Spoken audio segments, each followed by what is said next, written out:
Hello everyone, welcome back to my YouTube channel. In this video, we'll be studying a legend, basically a poem named A Legend of the Northland by Phoebe Cary.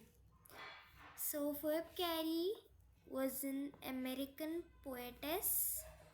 I have written about her in the next slide. It is not at all important from the examination point of view. However, you can pause the video and learn about her. In this module, we will be covering all the word meanings of this chapter, summary of this chapter, and of course the literary devices. So let's begin.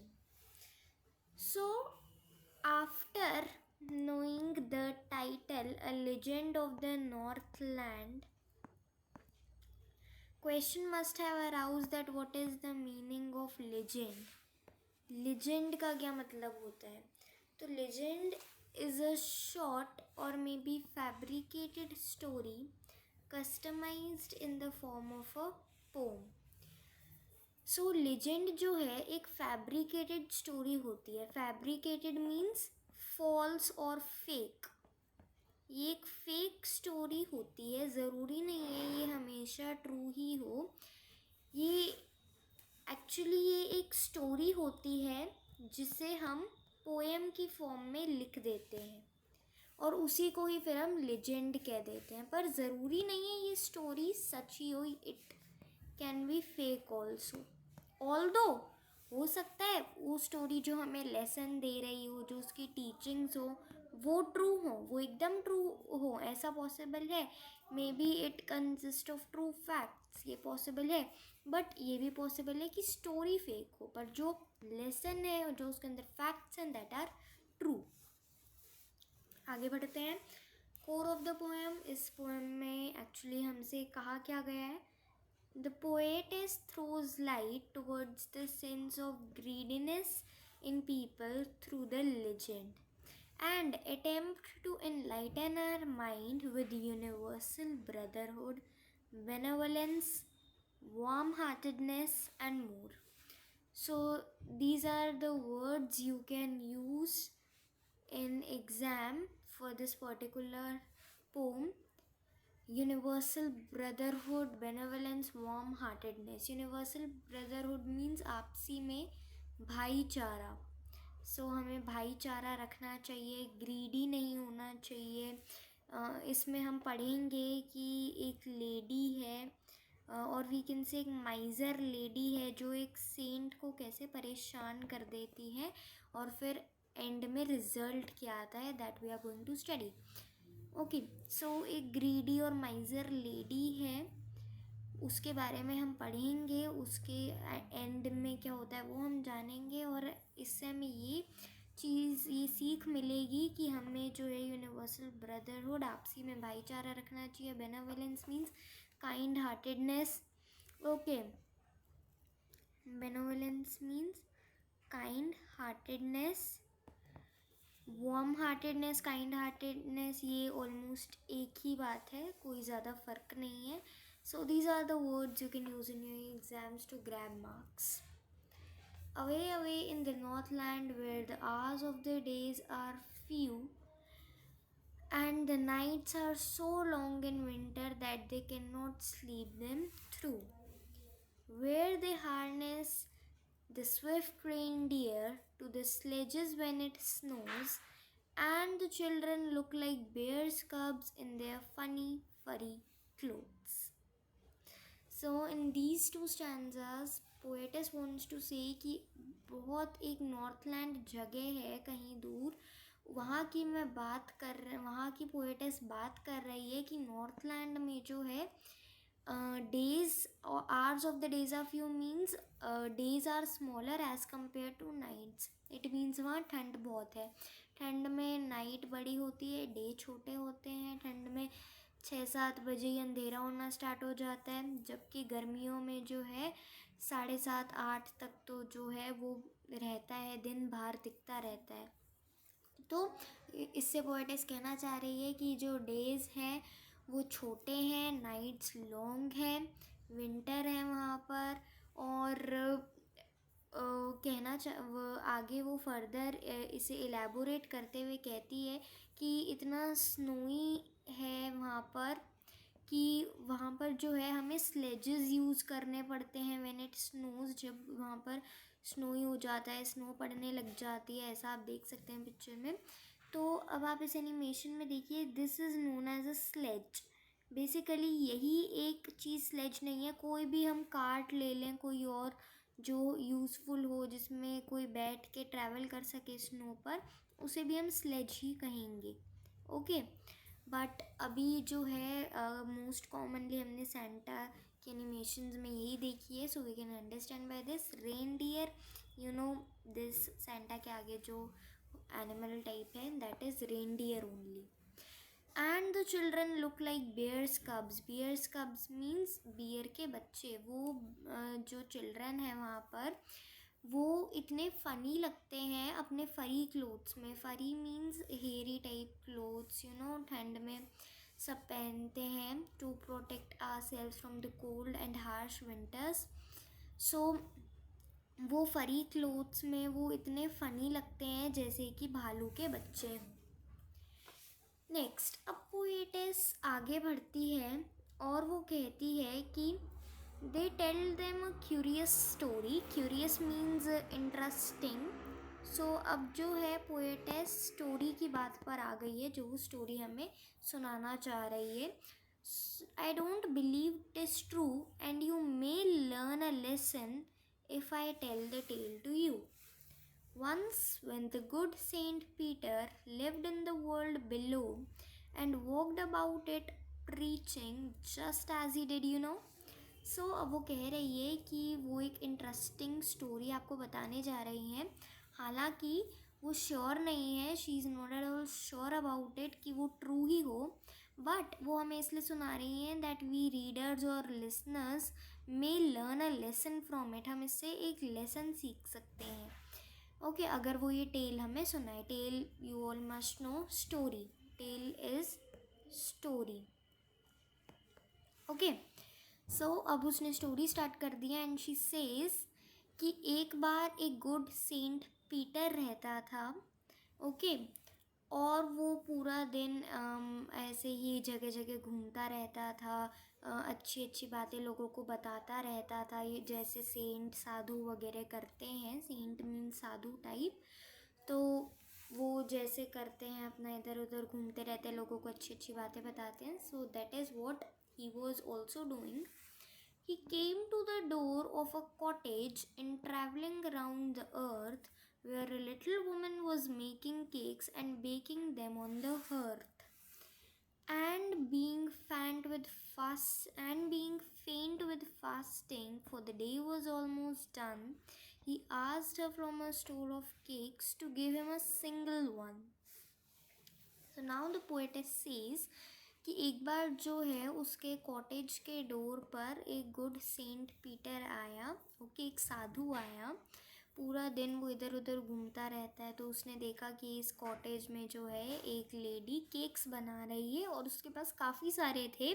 तो उसने कहा चलो इसके पास तो काफ़ी हैं, इसका खुद का गुजारा तो हो ही जाएगा, अगर ये मुझे कुछ एक दे भी देगी तो मीन्स वो इतने इनफ केक्स हैं कि अगर वो एक दे भी देगी तो उसे कुछ ज़्यादा फ़र्क नहीं पड़ेगा। वो पूरा दिन जो है इधर उधर घूमता रहता है। उसने फास्ट भी रख रखा था, पूरा दिन घूम रहा था, फिर उसके बाद भूखा भी था। फेंट विद फास्टिंग मीन्स उसने जो है अपना व्रत रख रखा था, फास्ट कर रखा था, और उसे फेंट मीन्स बेहोश और अनकॉन्शियस होने को वो हो रहा था। तो उसने सोचा कि अब दिन भी ख़त्म होने को आ रहा है, तो मैं इससे एक केक ले लेता हूँ। उसके पास इतने सारे थे तो उसने सिर्फ एक मांगा उससे, जस्ट वन। अब देखते हैं क्या हुआ। Did she give him a cake or not? So she made a very little cake, but as it baking lay, she looked at it and thought it seemed too large to give away. Therefore, she needed another and still a smaller one, but it looked when she turned it over as large as the first had done.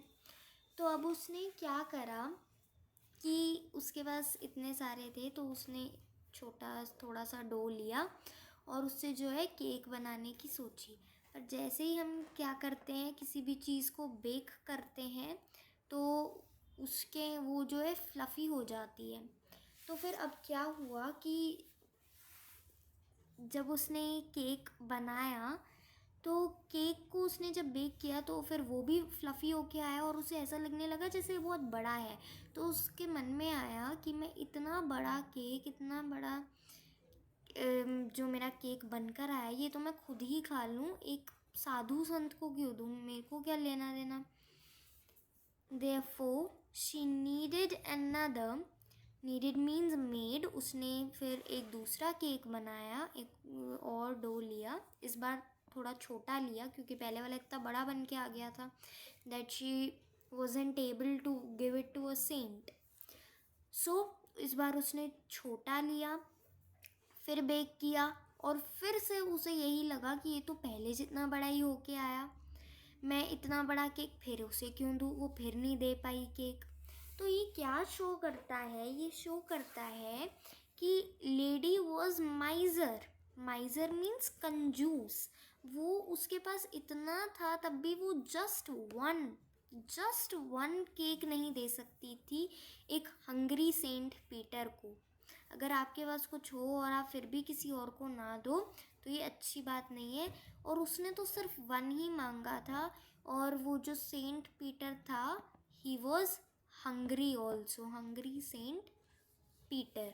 Okay, इससे हम ये भी कह सकते हैं कि lady was greedy to, लालची भी थी। हालांकि ग्रीडी और माइज़र में थोड़ा फ़र्क होता है। ग्रीडी मीन्स लालची, लालची मीन्स जो है उससे ज़्यादा चाहिए। माइज़र मीन्स जो है वो किसी को देना नहीं चाहना, that is miser, that is कंजूसी। तो अब देखते हैं आगे क्या हुआ। Then she took a tiny scrap of dough and rolled it flat and baked it thin as a wafer, but she couldn't part with that, for she said, my cakes that seem too small when I eat of them myself are yet too large to give away, so she put them on the shelf. अब इस बार उसने क्या किया, dough में से, dough क्या होता है, ये यहाँ पे आप देख सकते हैं कैसे आटा या मैदा जो भी है ये गूंद रहा है, और इससे इसका वो क्या करेगा, ये बेसिकली यही डो है। ओके, अब उसने क्या किया, इसका बहुत छोटा सा पार्ट लिया, जस्ट स्क्रैप मीन्स छोटा सा पार्ट। एक छोटा सा पार्ट लिया उसने डो का और उसे रोल करके फ्लैट कर लिया, बेक कर दिया। बहुत पतला सा था वो, जैसे वेफ़र होता है, वेफ़र चिप्स वगैरह इतने पतले पतले होते हैं, वो इतना पतला था वो। फिर उसने वो बेक किया, बेक करके वो फिर फ्लफ़ी होके आया, फिर वो फूल गया, वो फिर नहीं पार्ट कर पाई। हर बार छोटे से छोटा कर रही है वो, स्टिल वो पार्ट नहीं कर पा रही है। अब उसने सोचा, my cakes that seem too small when I eat them myself are yet too large to give away, so she put them on the shelf. अब उसने यहाँ से लेके यहाँ तक इतना पार्ट वो सोच रही है, क्या सोच रही है वो, कि जब मैं ये केक्स अपने लिए खाने का सोचती हूँ कि चलो ये तो मैं ही खा लेती हूँ, तो उसे लगती है कितना छोटा केक है ये, मेरा तो पेट ही नहीं भरेगा। और जब वो सोचती है कि ये मैं सेंट को दे दूँ, तब वही वाला केक जो वो खुद खाने के बारे में सोच रही थी, वही छोटा केक अब उसे बड़ा लगने लग जाता है। तो ये इसलिए होता है क्योंकि वो देना ही नहीं चाहती अपना केक, वो चाहती है तो बस मैं ही खा लूँ। जब वो केक उसे खाने में छोटा लग रहा है तो सेंट तो बेचारा सुबह से भूखा, उसे तो और भी वो चाहता होगा ना कि एक केक मिल रहा है तो वो तो थोड़ा इतना मिल जाए कि उसकी भूख शांत हो जाए। ओके, अब उसने फिर नहीं दिया और फिर से केक जो है वो शेल्फ पर ही रख दिया। अब then good Saint Peter grew angry, of course, for he was hungry and faint, and surely such a woman was enough to provoke a saint. And he said, You are far too selfish to dwell in human form, to have both food and shelter and fire to keep you warm. अब good Saint Peter को of course सी बात है, कोई वो पहले ही इतना hungry था और ऊपर से कोई उसे ऐसे खाना ना दे तो मन चिड़चिड़ा हो जाता है। तो अब क्या हुआ, गुड सेंट पीटर को भी गुस्सा आ गया और उसने कहा कि तुम, और ऑफ कोर्स गुस्सा आना भी था क्योंकि ऐसी वुमेन जो उसे एक छोटा सा केक नहीं दे सकती, वो ऑफ कोर्स एक हंग्री मैन को गुस्सा दिला ही देगी, और चाहे फिर वो सेंट ही हो गुस्सा तो आ ही जाएगा। Provoke means instigate, instigate means उकसाना। उसने ज़बरदस्ती उसे मजबूर टाइप सा कर दिया गुस्सा दिलाने के लिए। वो अगर एक केक दे देती इतने सारे में से तो कुछ चला नहीं जाता। Now Saint Peter said, you are far too selfish to dwell in human form. Dwell means grow. तो कह रही है कि वो कह रहा है कि तुम जो है बहुत सेल्फिश हो और तुम तो इस लायक ही नहीं हो कि तुम ह्यूमन बीइंग की तरह एग्जिस्ट करो। तुम यहाँ food low, you don't deserve different bounties of the earth, चाहे वो फूड हो, शेल्टर हो, फायर हो और समथिंग एल्स। तुम इतना सब डिज़र्व ही नहीं करती। Now you shall build as the birds do, and shall get your scanty food by boring and boring and boring all day in the hard dry wood. Then up she went through the chimney, never speaking a word, and out of the top flew a woodpecker, for she was changed to a bird. So अब क्या हुआ, that उसने कहा कि अब जो है जैसे बाकी बर्ड्स होती हैं, जैसे वो अपना खाना खुद लेती हैं, खुद बनाती हैं, इधर उधर भटकती रहती है, उनके पास ना ठीक से शेल्टर होता है, कहीं इधर उधर जो थोड़ी बहुत ट्विंग्स बच जाते हैं उससे अपना नेस्ट बना लेती है, दैट्स ऑल। ओके, सो ऐसे ही इधर उधर भटकती रहती है, दिन भर परेशान होती रहती है, शाम को जो है अपना घर पे आ जाती है। तो वो कह रहे हैं कि अब तुम्हें भी ऐसा ही करना पड़ेगा, तुम भी एक बर्ड ही बन जाओ, तुम इतना सब डिज़र्व ही नहीं करती। And of course he was a saint. So यहाँ पर ये सेंट है, तो सेंट जो है वो दे कैन कर्स, ऐसा पहले माना जाता है कि दे कैन कर्स। तो अब क्या हुआ कि वो कॉटेज जो था उसकी चिमनी पर से वो ऊपर गई as cursed by the Saint Peter. तो वो ऊपर गई और जैसे ही ऊपर गई तो ऊपर से एक वुड पैकर निकल के आया। क्यों वुड पैकर क्यों निकल के आया ऊपर? तो वो माइजर ग्रीडी लेडी गई थी, तो ये वुड पैकर कैसे निकल के आया? वो ऐसे निकल के आया, for she was cursed. Cursed means उसे सेंट पीटर ने, हम कह सकते हैं, श्राप दिया था कि वो जो है एक वुड पैकर में कन्वर्ट हो जाए। She had a scarlet cap on her head and that was left the same, but all the rest of her clothes were burned black as a coal in the flame. So अब यहाँ पे आप देख सकते हैं ये flame है। तो अब वो बता रहे हैं, पोएटेस बता रही है कि जब वो एक लेडी थी तो उसके पास एक कैप हुआ करती थी स्कारलेट, एंड उसके जो बाकी क्लोथ्स वगैरह थे वो सब जो है यहाँ फ्लेम में ही जल गए थे। They were converted into ashes and all, वो यहीं जलकर राख हो गए थे। आगे देखते हैं, और बाकी वो वुडपेकर तो बन ही गई थी। And every country school boy has seen her in the wood where she lives in the trees till this very day, boring and boring for food. अब वो कह रहे हैं कि every country school boy means वहाँ पर Northland की बात हो रही है। तो नॉर्थलैंड में जो है जितने भी बच्चे थे उन सब ने देख लिया था उसे कि अब जो है वो would has seen her in the would. Scene her in the would, यहाँ पे वुड का मतलब हम ले सकते हैं फॉरेस्ट। ओके, सो उसने जो हर बच्चे ने देख लिया था, अब बच्चे ने देख लिया था से वो कहना चाह रहे हैं कि इट मीन्स वो all the students, all the children made fun of her. तो इतना हुआ क्यों हुआ?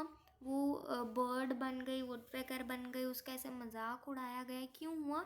जस्ट क्योंकि उसने एक केक नहीं दिया, बिकॉज शी वॉज ग्रीडी। वो बहुत लालची थी, कुछ देना ही नहीं चाहती थी। और ऐसा तो था नहीं कि वो हेल्प कर ना सके, वो हेल्प कर सकती थी।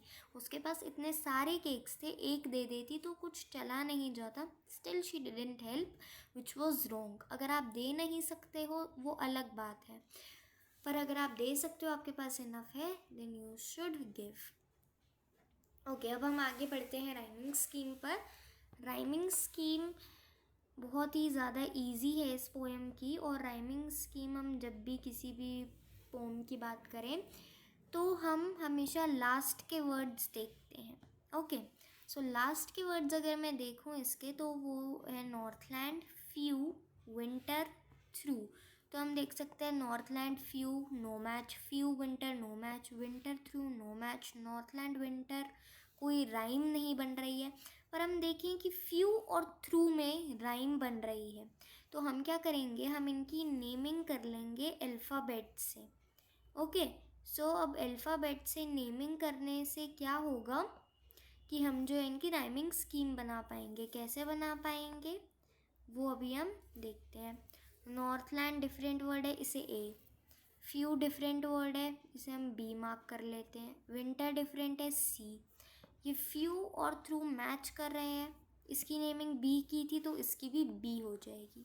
राइमिंग स्कीम हो जाएगी ए बी सी बी। एक पोम में अगर एक पैरा की हमने राइमिंग स्कीम पता कर ली तो इट मीन्स उस पूरी में यही है। ओके, एक और पैरा ले लेते हैं। Saint Peter below preaching no. अब हम देखते हैं, saint Peter is different, let it be A. Below different, B. Preaching different, C. No, no match कर रहा है बिलो से, below no, let it be B again. So अब हमारी राइमिंग स्कीम हो गई है A B C B. So this is the rhyming scheme. With this we have completed the chapter, and at the end I would like to thank you all for watching this video till the end, क्योंकि बिना ये and तक देखे समझ भी नहीं आता है ये चैप्टर या फिर ये poem. At the end I would like to say that if you like this video, press the like button, subscribe our channel समस्त ज्ञान, go through the description box, link आपको मिल जाएगी इस पीपीटी की सेशन की। आप ये देख सकते हैं जितना भी यहाँ पे हुआ है इजीली, और इस चैप्टर को रीड करिए। कोई डाउट्स आते हैं, let me know in the comment section. आप अपने थॉट्स डालिए कमेंट सेक्शन पर, एंड समस्त ज्ञान के साथ जुड़े रहिए। So thank you all, meet you soon in another video. Bye guys, enjoy everyone.